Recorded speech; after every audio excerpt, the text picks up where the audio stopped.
And now let's get reaction to what the governor had to say tonight with our State House insiders. Antoine Seawright, our Democrat strategist, Dave Wilson, our Republican strategist. Dave, we'll begin with you. Some familiar themes from Governor McMaster tonight in his address. A lot of what we heard in the inaugural address, we heard tonight.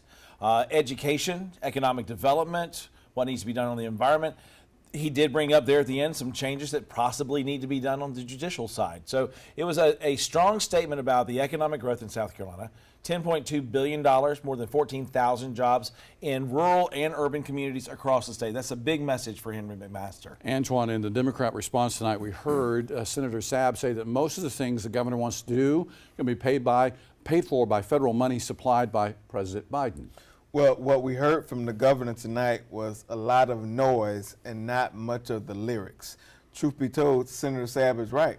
When you think about what this state was facing because of the previous president, and you think about the investments that this administration has made, from infrastructure to jobs to local government to education, it's all because of Joe Biden and the Democrats in the United States Congress, predominantly Jim Clyburn. So if I had to give the governor a grade tonight, it would be a C. And not a C in terms of a traditional grade, but C, I told you, because we heard much of the same, but not much that's going to push the needle in South Carolina. I totally disagree with you on that part. Not the part that the dollars are coming in from the federal government. The C, I told you. The dollars did come in from the federal government, but it is the responsibility of this legislature to take those funds and allocate them appropriately for what the needs are in South Carolina. The governor laid out some strategies, some plans for what needs to be done with that. A lot of those are in alignment with what we've seen the education of students when we changed the funding formula.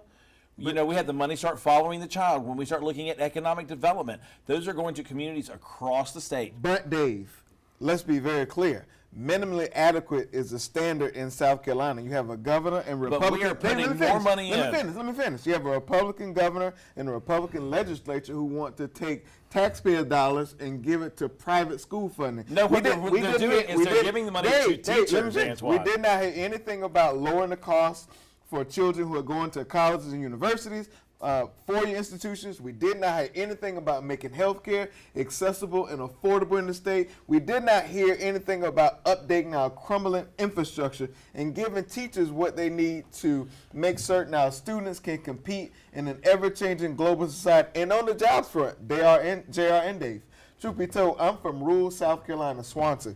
We know that rural South Carolina faces a crisis when it comes to economic development, and the governor has had an opportunity to do something about it, and he has not traditionally. The governor clearly stated in his State of the State tonight, JR, the fact that there are dollars that are flowing to rural communities for what needs to be done. Ask those people in rural South Carolina. On the infrastructure projects that need to be done in our communities. Oh, you mean those Biden bucks and that Kamala cash that came from D.C.? But what has the allocation of those dollars, what has the governor done to make certain that rural South Carolina gets its fair share? People in Swansea, North, Woodford, Gaston, Lexington, Gilbert, Peoria, they want to get to work, Dave. They actually are doing that, Antoine, and as a matter of fact, we're doing more for our teachers now. Over the last 4 years, they have seen a $10,000 increase in their pay, you ask my sister, who's a principal in Swansea, you ask students, teachers that she's trying to recruit to that district, how they feel about teacher pay in South Carolina. All right. Yeah. We're going to have to wrap things up there, guys. Thank you so much for your time. Hey, it's good to be back. It's good to be back. On a Wednesday night. Thank you so very much. For more on the State of the State address and for the Democrat reaction, simply go to our website tonight. That's WLTX.com.